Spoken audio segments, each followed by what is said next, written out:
2005 to me was one of the first years that the true stagnation of rock music became apparent to the industry. In previous years, nu metal was the dominant form of alternative music within the mainstream, but that trend had all but dried up at this point. There was no new rock trend, but there was a form of music the record executives had seriously taken notice of. Whereas hip-hop had always had a slightly smaller place on popular radio, the lightning rod popularity of rappers like Eminem and 50 Cent saw the industry finally find something new they could sink their snake-like fangs into. Rock's popularity had only just begun to turn pale, and one band remained steadfast in their intention to reshape the industry. A noble cause, sure, but a pipe dream at best. CKY had enjoyed moderate success with their sophomore effort, Infiltrate, Destroy, Rebuild. It was favorably received by critics, albeit if the galaxy-brained overlords of music taste at Rolling Stone were oddly harsh. As mentioned in my Infiltrate, Destroy, Rebuild review, in 2003 CKY opened up for Metallica and Guns N' Roses, a very promising prospect for such an under-marketed band at the time.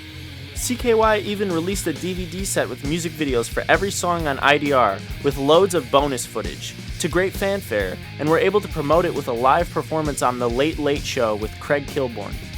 They were also set to release a live DVD from their first ever annual Live from Hellview show, one that would be lost in time forever after the production company went ghost.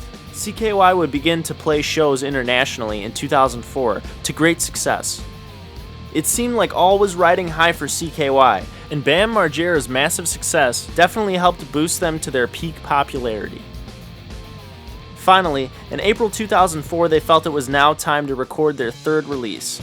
The band would record in a series of sessions at 4th Street Recording in Santa Monica, Paramount Recording in Hollywood, and Sony Music Studios in New York City. There were many rumors afloat among the CKY fanbase during the making of this record. There was talk of a behind-the-scenes making-of documentary for the yet untitled album, but that would ultimately never surface. This time also marked a first for the band, as the Bam Margera-directed CKY sports comedy series had been retired in favor of the MTV hit Viva La Bam. This was noteworthy, as in the past, fans were able to hear demos and early mixes of the songs prior to the album's release, building up much more hype than any verbal teaser ever could. This time around, CKY fans had no clue what they were in for on the third album, apart from some small live teasers. Well, actually only to a degree. One song would be featured in Bam Margera's Haggard DVD extras, but more on that later. Sometime in June, CKY would fire their live bassist, Vern Zaborowski.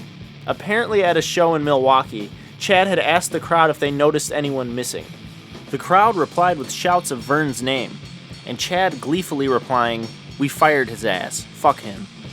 Stories conflict about the nature of his firing, as Darren would say in recent years that Chad was the one to give him the boot. But in the CKY forums at the time, he also posted a long list of reasons why he was fired, being one of the first sparks of drama seen in the band.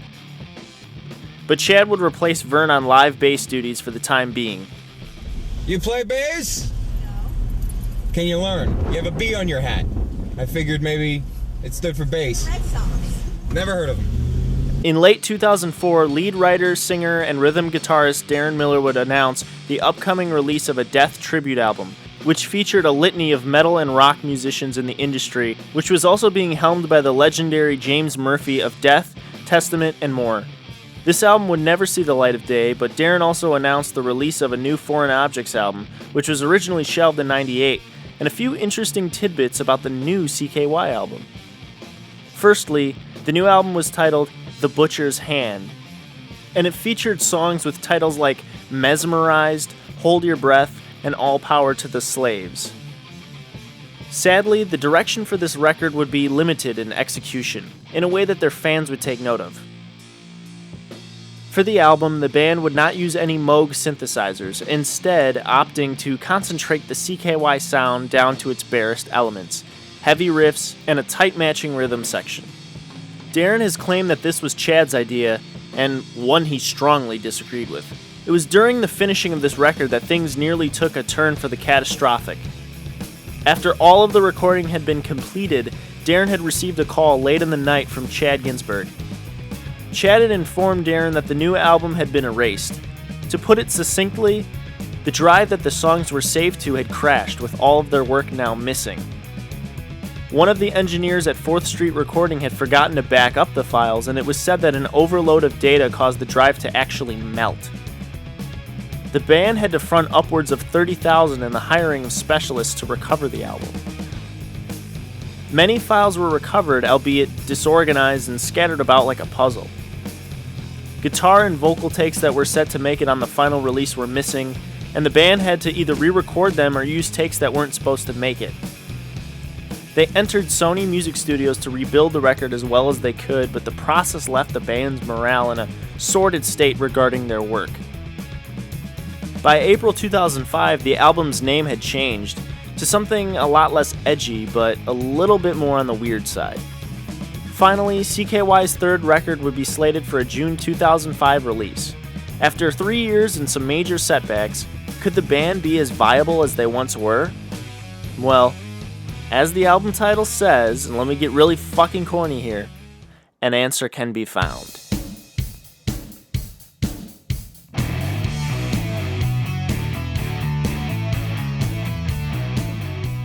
Suddenly Tragic opens with a few bars of a basic 4/4 rock beat by Jess, which to me is the perfect way to open the album. Once the guitars kick in, you'll find you've finally once more entered the world that is CKY.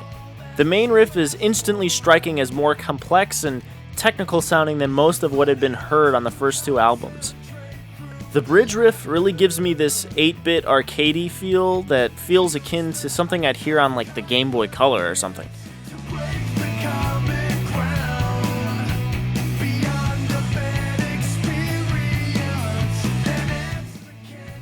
Jess's drumming really provides some solid rhythmic accompaniment in a way that I don't think other drummers could achieve.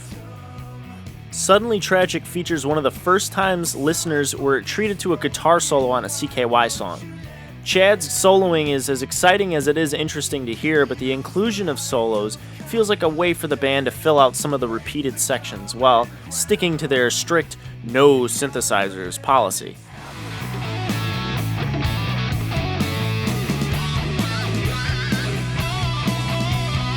Darren's vocals seem very consistent with their last release, albeit with a lot more grit in them. Both Darren and Jess have mentioned the fact that Darren was completely sauced on hard liquor during the recording of this album, and if that was indeed the case, it ended up for the better. There's also the use of Miller's death metal influenced screams, which are featured at the end of every chorus.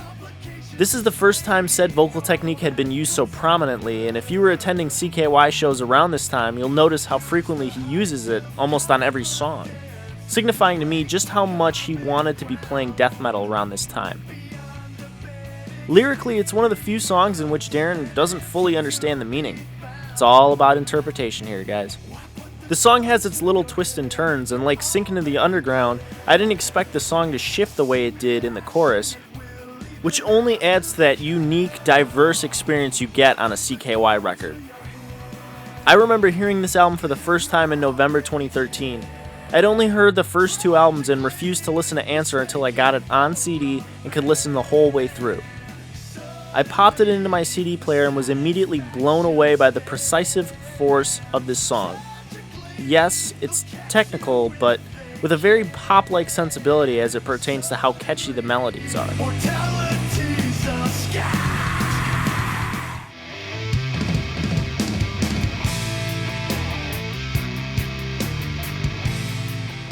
The Way You Lived begins on an A minor chord, followed by a series of descending and ascending single notes. It's probably one of the only CKY riffs that was constructed in this way, and I love it. After the first repetition, Jess comes in with some triplets played on the toms, snare, and kick. Again, you'll notice the guitar playing is much busier than we've ever heard before, and as a nerd for technical musicianship, I think it's a great step forward for the band.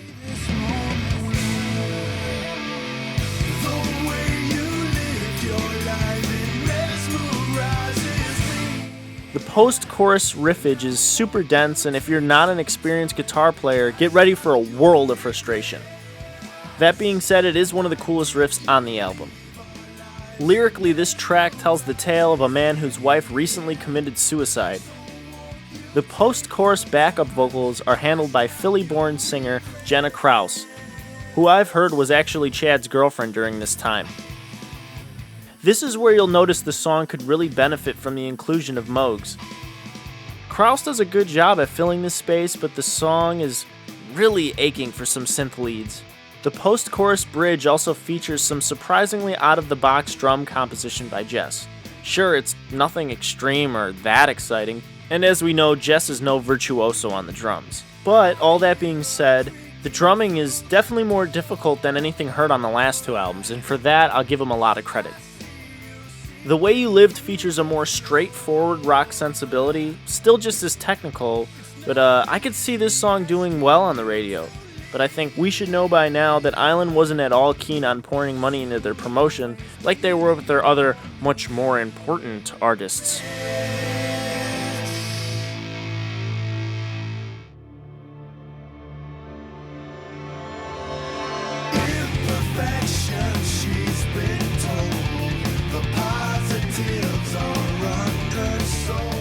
So The Way You Lived ends with a reversed note, kicking straight into Dressed in Decay. This note was actually played on piano and was originally part of a longer intro, but was eventually axed in favor of a quicker build. If you're interested, I suggest checking out the original demo of the song, as it does feature the original intro played on clean electric guitar.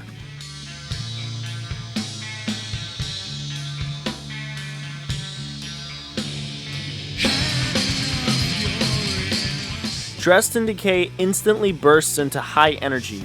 The verse starts just as soon as the song does, which is quite unusual for a CKY track. The chorus is extremely catchy, with Darren singing both lead and harmony vocal lines throughout the song to great effect.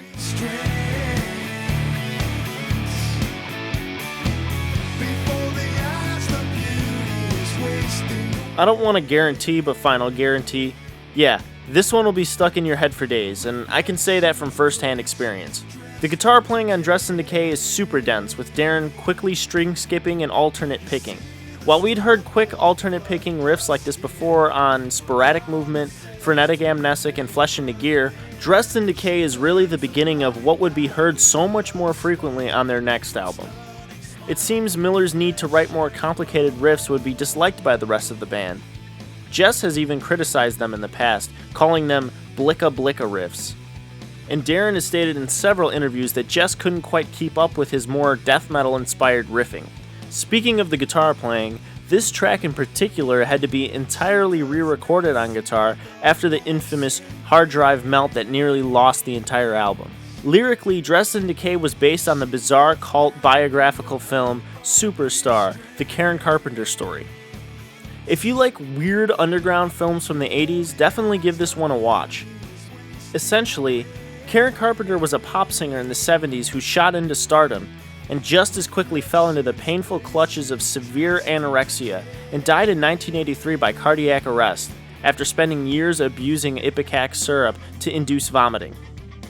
The lyrics here perfectly reflect such subject matter, and like most of Darren's writing, depict the darker sides of the human psyche, ones that often lead us down a path of self-implosion. This song also features one of the more prominent bass lines in CKY's discography, which can be heard pretty clearly in the chorus. The bridge of the song is actually just another go-around of the verse riffs, this time with the guitars bathed in a nice phaser effect. If you listen closely, you can also hear a clean guitar playing the riff. Dressed in Decay is a fantastically well-written song, despite its more standard A-B-A-B-C-B song structuring. The brilliant riffs and profound lyrical content more than make up for that, but the song's really the sum of all of its parts, and all of these parts work together perfectly.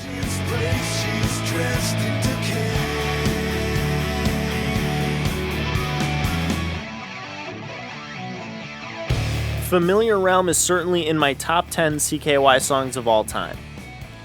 It's unexpectedly mellow, but with that CKY edge that keeps things interesting.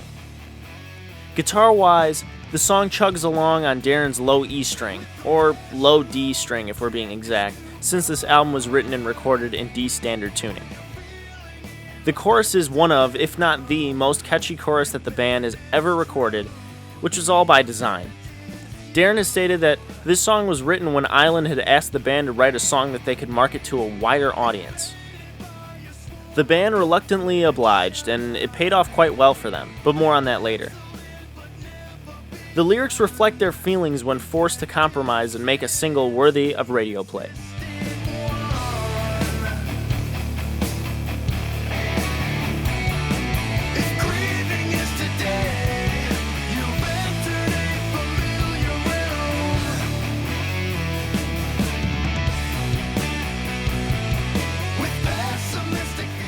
Chad's bridge solo here is by far my favorite he's ever done, quickly moving between tapping, hammer-ons, and squealing string bends, done with what I can only assume was a wah pitch shifter pedal. If there were any song from CKY's catalog that didn't need any synthesizers on it, it would definitely be this one. I think that the guitar work, drumming, and vocals just stand on their own, even if it feels like the bass is pretty lacking in this one.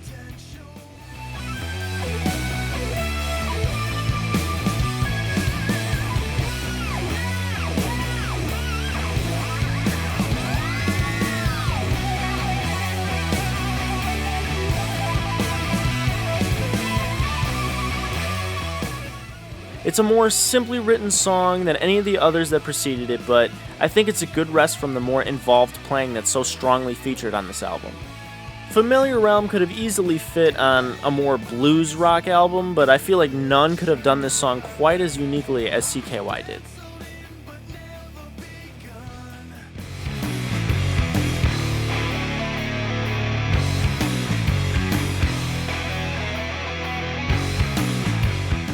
All Power to Slaves could be considered filler, as it's not quite as hooky as the first 4 tracks, but it's far and away too good to be considered as such. Littered with more difficult riffs that this album is already so packed with, this one is a bitch to play even if you're an intermediate level guitar player, but the verse riff is so tasty you'll feel extremely rewarded for learning it.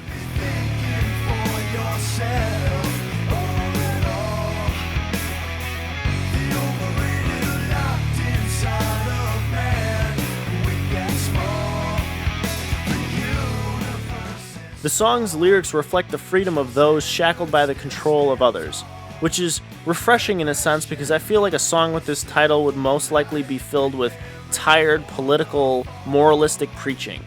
Thankfully, Darren is fiercely apolitical in his writing, which I think makes the lyrics so much more creative. Jess's drumming follows the riffs sharply here, to a T even.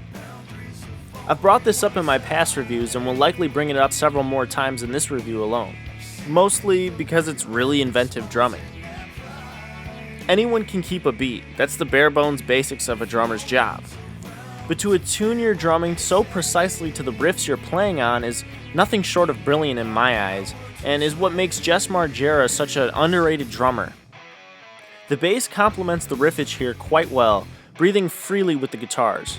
Darren's vocals aren't very exciting here and do little to breathe fresh air into his vocal technique. I could definitely see by this point how his vocals could begin to grate on the casual listener. If you couldn't tell by now, An Answer Can Be Found is a pretty solo-heavy album, especially coming from a band that rarely did solos up until that point. So Chad's solo here is pretty tasteful. There's some tapping, but only for a second, followed by some bends and slides.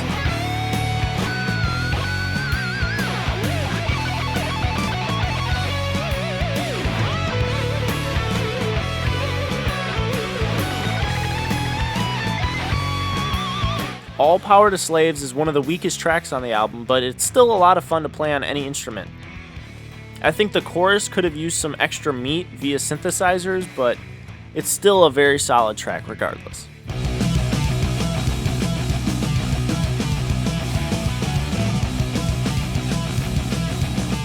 Tripled Manic State has a very sporadic movement-esque opening riff, but on closer inspection, it's actually way more involved.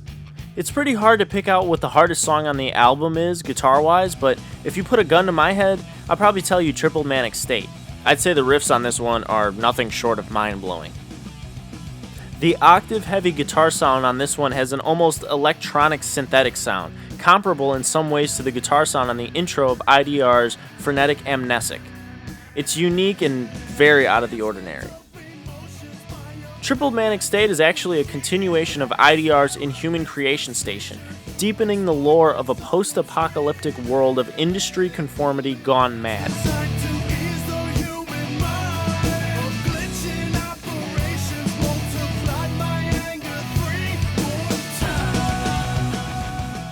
A fan by the name of Christian Madsen made his own animated version of Triple Manic State, continuing and building off of the design and storytelling found in Inhuman's music video. You should really check it out on YouTube or Vimeo, you'll not be disappointed. The drumming here is some of the most fun to play on the album, and like most of these songs, it's really not typical of what Jess has played on the first two records. Darren again utilizes his death metal growling technique on here to bring some more depth to the vocals. Triple Manic State is a much more intense follow-up to its predecessor, but it absolutely hits the mark.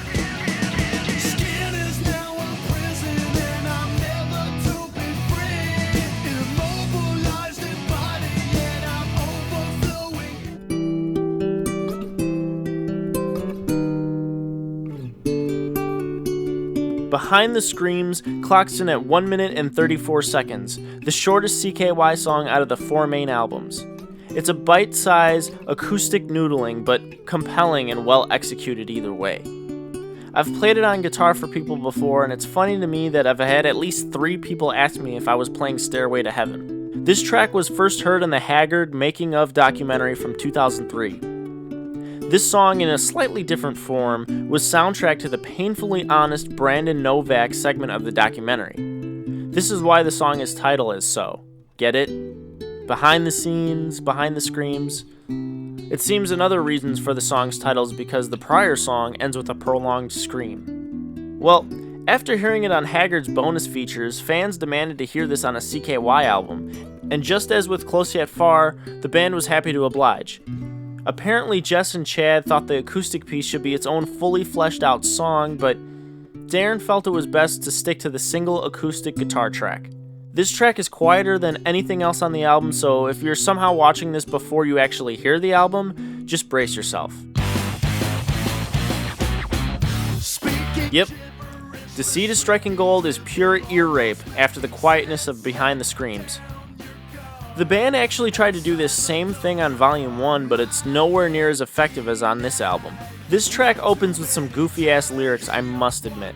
I didn't notice it at first, but when I played it in the car with a friend, he remarked that the line, speaking gibberish, the shrieking drivel almost making sense, sounds akin to something you'd hear in a Dr. Seuss book. And you know, I can't even say I disagree with that. He's kinda right. Nevertheless, the lyrics tell the tale of a young man taken advantage of to the point in which his life no longer carries any meaning. Now, some have speculated this song is about gold diggers and the way that they play into the aforementioned theme, but I can't really find any solid confirmation of this. Deceit is Striking Gold actually dates back to the year 2000, appearing on a now unearthed Tascam demo tape under its original title, Sarcasm, and it also didn't feature its ultra-melodic chorus.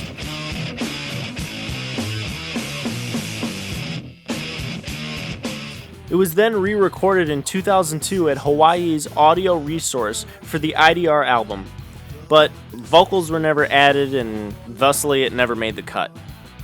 This instrumental from 2002 was then reused for An Answer Can Be Found, and I don't know, this is just a little fan conspiracy theory here, but something tells me that this song was added to the album at the request of Island to reach a minimum of a 10-song track list. It seems to be Darren's least favorite CKY song ever, which is ironic considering this song is pretty well liked among the fan base. The melodies on this song are absolutely stupendous. Well, that's a pretty fucking lame way of putting it, but what I'm saying is, they're my favorite melodies on the entire album. Darren vocally isn't doing anything different from the rest of the record, but the harmonizing is fantastic. The vocal mix is great as well. If you cared to notice, I really haven't said much about the mixing by Chad on this album, mostly because the album is just such a consistent sounding meat and potatoes rock record.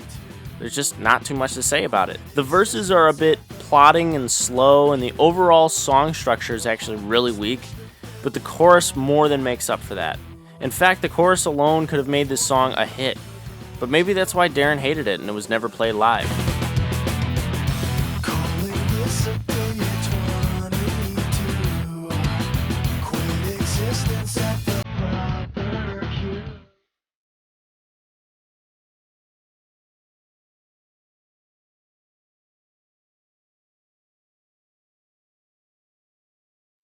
As the Tables Turn is similar to Dressed in Decay in that it opens up with speedy intensity. The backing guitars are drenched in what sounds like a flanger or phaser effect, which adds so much more depth to the mix. More effects-laden guitars are really what were needed on this album if they weren't going to use synthesizers, and it's a shame that Chad used this kind of sound so sparingly during the mixing of this album.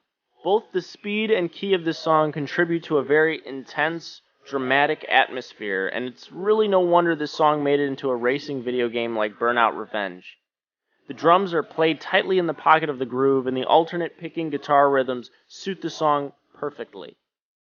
The chorus is a nice slowing down of the tempo, and Darren's vocal trills are just as sick as ever, even if they've been kind of overused on this album so far.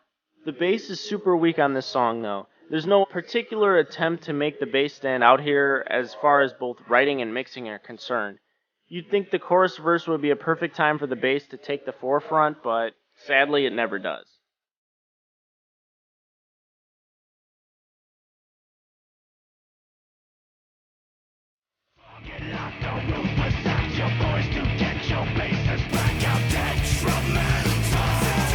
Okay, so wow, Sniped is certainly one of the heaviest songs by CKY, and it is one hell of a pleasant surprise. Sniped is memorable for prominently featuring Darren's growls throughout the verses. In fact, it seems 3 vocal tracks can be heard on the verses. One with melodic yelling panned center, one with his normal mid-range death growling panned hard right, and one with a higher pitched death growling panned hard left. It's unclear to me whether or not Darren actually delivered higher pitched growls on this one, or Chad just pitch shifted those growls, but either way, the vocals are layered as fuck in the best way possible.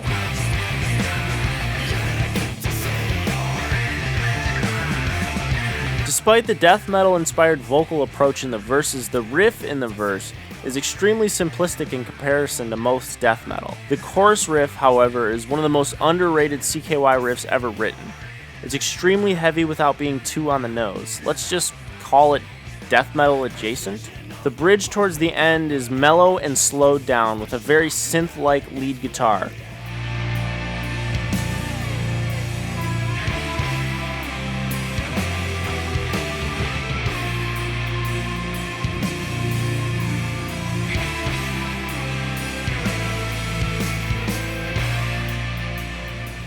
It's a shame they never played this one live, but it seems like the extreme vocal layering on the song might make it sound pretty thin in a live setting. The song's lyrical content was actually inspired by one of Darren's friends who was stationed in the Middle East. Essentially, the song tells the tale of a hired assassin shooting a sniper before he ever gets to hurt anyone. Sniped to me is a great follow-up on the format established on IDR, with the heaviest song placed second to last.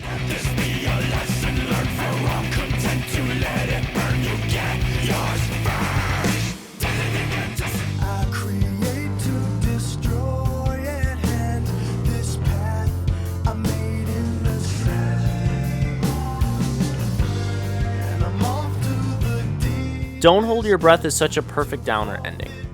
Whereas To All of You channeled that fuzzed out shoegaze melancholy, and Close Yet Far was fueled by a more introspective bittersweetness, Don't Hold Your Breath is pure despondency with a tinge, just a tinge of hopefulness. Filled with imagery of the sea, water, and sand, Darren's lyrics paint a more metaphorical picture than ever before, especially when you consider that Darren has in fact confirmed the references to water are directly related to alcohol. My interpretation of the song is that it depicts a person ensnared in a relationship whilst under the crippling shadow of mental illness and alcoholism. Something tells me that these lyrics hit very close to home for Miller. Actually, I'm pretty damn sure of it, as during the making of this album he had married Felissa Rose of Sleepaway Camp fame, and he has struggled with depression since high school and alcoholism since the band started touring. Yes, here we have a CKY song about a relationship, but it's not at all an angsty breakup song and is nowhere near the schlock so popular in modern rock ballads. The line, "The horizon is just ahead, the end of the dry lives we've led. You know what I think of them, you sutured my wounds when they bled," is truly brilliant, and I think this track's lyrics are far stronger than the 2 ballads that came before it.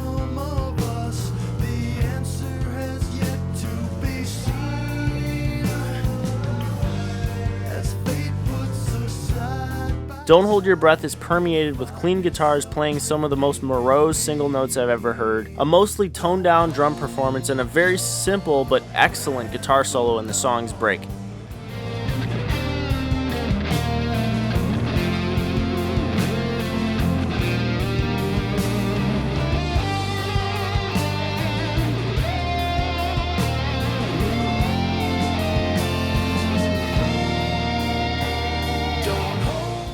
The track works just fine without any synth accompaniment, which is a huge credit to Darren's ability to write a song that is such a depressive earworm and keep it as meat and potatoes as the rest of the album.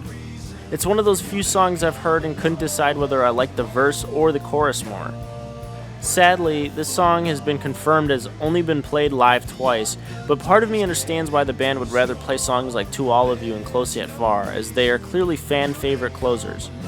In my opinion on this one, the band missed yet another huge opportunity to score a rock hit on the radio with Don't Hold Your Breath.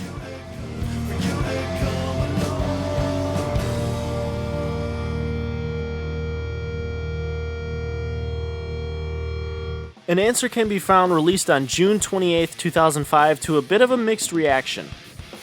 While many were enthused and excited at a new CKY album, some felt like the production was severely lacking, while others expressed discontentment with the lyrical content of this album. I vividly remember reading the album reviews on iTunes from when the album was released, and one fan was vocal on how it was a bad thing that the album had a song about a girl. Never mind the actual meaning of the song Dressed in Decay, nor the fact that it wasn't at all like the sappiness of most rock bands at the time, nor the fact that Sarah's Mask was also a song about a girl, but I digress because that's really a dumb take and I don't need to spend any more time on it. A buddy of mine had told me that he bought the album on the day of release and disliked the uniformity of the production and the less standout nature of the tracks, so in his disappointment he actually threw the CD out of the window. Despite a mixed fan reaction, the album has sold 153,000 copies to date and peaked at number 32 on the Billboard mainstream charts. The release of this album also saw some controversy in July. Said Rolling Stone reviewer whined unnecessarily about the album, likely because her out-of-touch overlords at a now dying magazine tasked her with reviewing an album that wasn't in her limited taste range. This hit all of the ticks for someone who listened to an album for 30 seconds of each song and skipped through lackadaisically, mentioning BAM, quoting like 2 lines of lyrics and ending the paragraph in a half-long review with a quip so bad you'd think an old man wrote it. Darren shot back at the reviewer, Jenny Eliscu, with a short but vicious tirade, calling her an ugly skank and stating the hopes that she would die soon. Jenny would soon take to the press to claim a targeted harassment campaign had been waged against her. According to her, Darren had doxed her, posting her phone number and home address to the CKY forums, leaving her open to angry calls and death threats. She also alleged that Darren had bought several copies of the album and sent them to her house. Let me make one thing clear here. Eliscu's review may have been juvenile, lazy, done out of but the actions of Darren and the CKY fanbase were absolutely out of line and is no way that anyone in entertainment should handle criticism. But the band soldiered forward despite the controversy, announcing that they'd found a new bassist in CKY forum member Matt Dice, formerly of metalcore outfit All That Remains. So don't get me wrong here, Dice is by far from a technical standpoint the best bassist that has ever been in the band, but most fans agree that he never really fit in with the rest of them.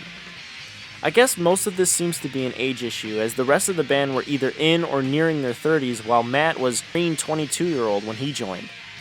So the band would head on to the 2005 Rock Audio Tour with the Knives and Fireball Ministry from August to September, then landed a spot on the November 12th episode of Last Call with Carson Daly and toured the UK with Clutch to finish out the year.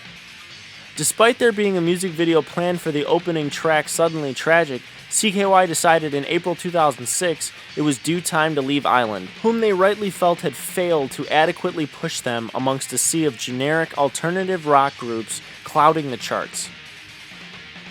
On June 20th, CKY filmed another attempt at a live DVD in Millvale, Pennsylvania, titled Live at Mr. Small's Funhouse. Due to legal obligations to Island, the band were only able to sell it on the down low at live shows, with a disclaimer attached that claimed that the video was made without the band's consent. It would be released in 2007 and is one hell of a highly sought after item for collectors. They continued touring throughout 2006 until a major incident that would only serve as an omen of future hardship. On Saturday, June 24th, CKY first publicly broke up.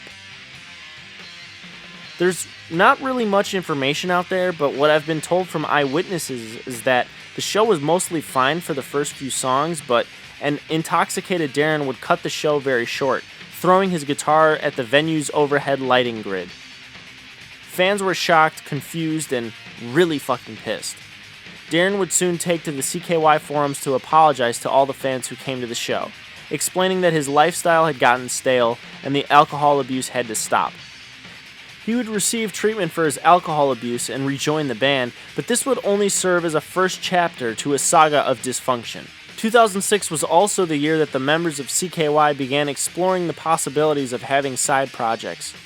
Darren formed a melodic death metal group named World Under Blood, initially with Tim Young on the drums, and would release several demos starting in November of that year. Just Two would seek a side project, forming the hard rock supergroup The Company Band the following year with Neil Fallon of Clutch on vocals, James Rhoda of Fireball Ministry on guitar, Jason Diamond of Puny Human also on guitars, and Brad Davis of Fu Manchu on bass. Darren claimed that Chad would too seek out a side project in a Rudy and Blitz reunion with bassist and lead singer Dave Clues. According to Darren, Chad would swiftly change his sentiment on pursuing side projects once the reunion with Clues failed. Nevertheless, both Darren and Jess went forward with their bands, but it would take some time to see a release. After 5 months with zero label backing, CKY would ink a deal with Roadrunner Records and gear up for the release of a fourth album.